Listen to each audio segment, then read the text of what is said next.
Hello friends, your most welcome in our channel Tutorial Planet. इस video में हम लोग बिहार बोर्ड क्लास 12 का जो लेसन है सॉन्ग ऑफ माई सेल्फ, उसका ऑब्जेक्टिव क्वेश्चन जितना भी है उस चैप्टर में ऑब्जेक्टिव क्वेश्चन बन सकता है, वो उस ऑब्जेक्टिव क्वेश्चन को हम लोग समझेंगे और पढ़ेंगे। तो चलिए समझते हैं और पढ़ते हैं कि क्या है। हर एक ऑब्जेक्टिव क्वेश्चन को ध्यान से, अगर आप लोग पूरा वीडियो ध्यान से देखते हैं तो आपको याद हो जाएगा मेरे हिसाब से, और एक दो बार देख लेंगे तो याद हो जाएगा। तो चलिए पढ़ते हैं। चैनल को सब्सक्राइब करके बेल आइकॉन दबा दीजिएगा और कमेंट करके बताइएगा कि कैसा लग रहा है। बहुत सारा वीडियो आप लोगों के लिए बना हुआ है हमारे चैनल में, और लाइक कर दीजिएगा, अपने फ्रेंड्स के साथ शेयर भी कर दीजिएगा। चलिए, पहला क्वेश्चन है, how many times the word you has been used in Song of Myself. Song of Myself में ये जो यू वर्ड है, ये कितनी बार यूज़ किया गया है, कितने बार इस यू को लिखा गया है? तो 2 बार। ये जो यू वर्ड है आप लोग पोएम में देख सकते हैं, 2 बार ये जो यू वर्ड है वो यूज़ किया गया है। ठीक है, ट्वाइस मतलब 2 बार, थ्राइस मतलब 3 बार, लेकिन 2 बार यूज़ किया गया है। दूसरा क्वेश्चन है, song of my self is written bye. Song of my self किसके द्वारा लिखा गया है? तो वाल्ट व्हिटमैन के द्वारा। चैप्टर राइटर का ट्रिक भी मैंने बताया है, वो भी आप लोग ज़रूर देखें। तीसरा क्वेश्चन है, the word school stands for. ये जो इस चैप्टर में जो यूज़ किया गया है वर्ड स्कूल, इसका मतलब क्या? विद्यालय नहीं, इसका मतलब सिस्टम ऑफ थॉट्स। थॉट्स का जो सिस्टम है, सोच का जो सिस्टम है, विचार का जो सिस्टम है, तरीका है, यहाँ पर स्कूल का ये मतलब है। ठीक है, इस पोएम में। चौथा क्वेश्चन है, Walt Whitman was born in. Walt Whitman कब पैदा लिए थे? तो 1819 में, 1819 ईस्वी में उनका जन्म हुआ था, और 1892 ईस्वी में उनकी मृत्यु हुई थी। ठीक है, ये डेट बॉर्न और डाइड, ये दोनों ईस्वी है, ये याद कर लीजिएगा। इसके बाद है, who is known as people's poet. बढ़िया, ये बहुत बढ़िया ऑब्जेक्टिव क्वेश्चन है। पीपल्स पोएट किन्हें कहा जाता है? तो वाल्ट व्हिटमैन को पीपल्स पोएट भी कहा जाता है, जो जिनका जन्म अमेरिका में हुआ था। ठीक है, और जब सिविल वार चल रहा था तब इन्होंने अमेरिका में सहायक के रूप में भी काम किया था, वॉलंटियर के रूप में। ठीक, Walt Whitman was American poet. Walt Whitman जो थे वो अमेरिकन पोएट थे, क्योंकि इनका जन्म कहाँ पे हुआ था? अमेरिका में, और इन्हें पीपल्स पोएट भी कहा जाता था। ठीक, song of my self is dash. Song of my self जो है वो क्या है? वो एपिक है, सोनेट है, या फ्री वर्स है? तो ये फ्री वर्स है, मतलब मुक्त छंद है। इसमें कोई लय या ताल मिला मिला के ये कविता नहीं लिखी गई है, ये एकदम फ्री कविता है। यहाँ पर आपको सोनेट किसे कहते हैं? 14 लाइन वाली कविता को सोनेट कहा जाता है। ठीक है, जिसमें 14 लाइन्स होते हैं, तो इसमें 14 लाइन्स भी नहीं है और ये कोई लिरिक भी नहीं है। ये क्या है? फ्री वर्ड्स है, मुक्त छंद है। उसके बाद है, Walt Whitman was a dash. Walt Whitman क्या थे? वो एक बढ़ई थे, कारपेंटर का काम करते थे वे। फिर बाद में जाकर के उन्होंने किताब लिखना शुरू किया। उसके बाद है, Walt Whitman was volunteer nurse. वो एक सहायक के रूप में काम करते थे। कब? सिविल वार जब हुआ था अमेरिका में, गृह युद्ध जो छिड़ा था, उसमें उन्होंने वॉलंटियर के रूप में काम किया था। उसके बाद है, according to Song of Myself. ये जो चैप्टर है सॉन्ग ऑफ माई सेल्फ, उसके अनुसार the speaker is a great lover.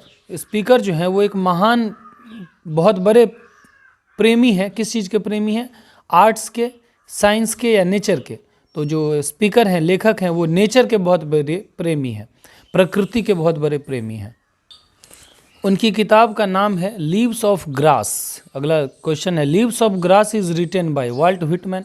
Volt Whitman के द्वारा लीव्स ऑफ ग्रास जो है वो लिखा गया था। ठीक है, और ये कब उन्होंने ये किताब जो है, उनकी किताब कब पब्लिश की गई थी, प्रकाशित की गई थी? अपने खर्चे से। Walt Whitman first published Leaves of Grass at his expense. अपने खर्चे से उन्होंने लीव्स ऑफ ग्रास जो किताब थी उसे उन्होंने पब्लिश किया था। कितने ईस्वी में? 1855, 1855 ईस्वी में। ठीक है, एक और उनकी किताब है ड्रम्स ट्रैप्स। ड्रम्स टैप्स, ये जो किताब है वो वाल्ट व्हिटमैन के द्वारा ही लिखी गई थी। और ये जो किताब है ड्रम्स टैप्स, ये ड्रम्स टैप्स ये 1866 ईस्वी में पब्लिश की गई थी। ठीक, ये क्वेश्चन है। उसके बाद ये क्वेश्चन है, and what I assume you shall assume. इसी पोएम में ये लाइन है कि जो मैं महसूस करता हूँ, जो मैं मानता हूँ, तुम भी मानते हो। इज़ टेकन फ्रॉम, ये किस पोएट के द्वारा लिखा गया है और कौन सा चैप्टर से लिया गया है? तो ये सॉन्ग ऑफ माई सेल्फ से लिया गया है, जिसके लेखक है वाल्ट व्हिटमैन। ठीक है, उसके बाद क्वेश्चन है Walt Whitman is dash years old, dash Walt Whitman कितने साल के हैं। तो इसी चैप्टर में उन्होंने अपना एज बताया है कि आई एम 37 ईयर्स ओल्ड, कि मैं अभी 37 ईयर्स ओल्ड हूँ, 37 साल का हूँ। ठीक, तो यहाँ पर 37 years old. The poet in Song of Myself, ये जो पोएट हैं इस चैप्टर के, डैश फॉर हिमसेल्फ, वो अपने लिए क्या करते हैं, तो अपने लिए गीत गाते हैं। ही सिंग्स फॉर हिमसेल्फ, वो अपने लिए गीत गाते हैं। ठीक है, और इसी क्वेश्चन को पलट के इस तरह से लिखा जा सकता है कि Walt Whitman celebrates, Walt Whitman क्या सेलिब्रेट करते हैं, क्या चीज़ मनाते हैं, होली सेलिब्रेट करते हैं, ईद सेलिब्रेट करते हैं, माई सेल्फ सेलिब्रेट करते हैं, या हिमसेल्फ। तो यहाँ पर देखिए, यहाँ पर मैंने वाल्ट व्हिटमैन लिखा है तो इसलिए यहाँ पर होगा हिमसेल्फ, माई सेल्फ नहीं होगा। माई सेल्फ कब होता है, जहाँ पर यहाँ पर आई लिखा रहता तब होता माई सेल्फ, आई के लिए माई सेल्फ, और ही, वह, ही के लिए हिमसेल्फ। तो यहाँ पर जो ऑप्शन होगा आंसर वो होगा हिमसेल्फ। ठीक, माई सेल्फ नहीं होगा, हिमसेल्फ होगा, याद रखिएगा। जैसे यहाँ पर हिमसेल्फ लिखा गया है उसी तरह से वो खुद के लिए गाते हैं और खुद को ही सेलिब्रेट करते हैं, एक उत्सव की तरह। उसके बाद है आई हार्बर, यहाँ पर यू होगा, HARBOUR। हार्बर का मतलब होता है महसूस करना या बिलीव करना, विश्वास करना।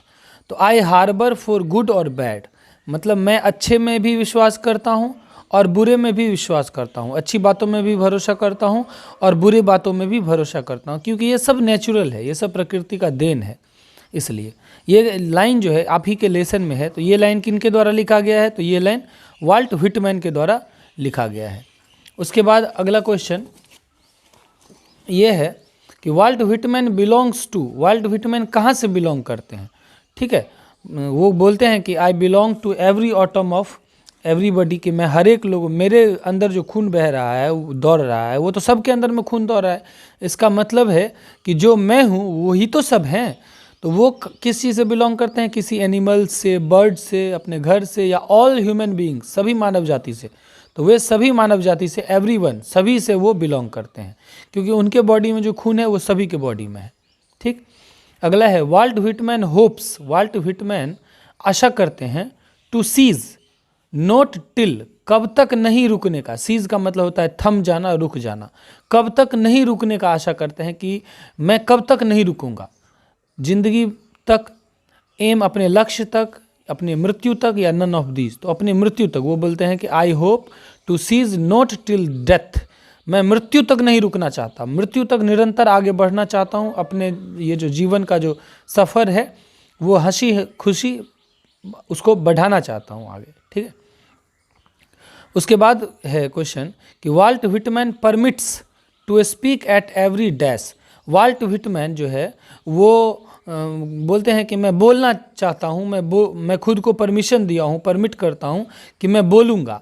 किस चीज़ पर बोलूँगा, किसी अवसर पर बोलूँगा, किसी फंक्शन पर बोलूँगा, किसी पार्टी में बोलूँगा, या किसी खतरे में, किसी भी हाल में बोलूँगा। तो ये आंसर होगा हैज़ार्ड। वो बोलते हैं कि he permits to speak at every hazard, वे प्रत्येक खतरे में, कितना भी बड़ा डेंजर, कितना भी बड़ा खतरा क्यों ना आ जाए, लेकिन मैं जो है, मैं वो उस हर एक खतरे पर, उस हर एक खतरे में मैं बोलूँगा। ठीक है, इसलिए जब भी आप पर कोई शोषण होता है या आपको कहीं पर दबाया जाता है तो अपने खिलाफ, उस शोषण के खिलाफ, उस अत्याचार के खिलाफ, उस भ्रष्टाचार के खिलाफ हमारा भी कर्तव्य बनता है कि हम भी उसके खिलाफ बोलें।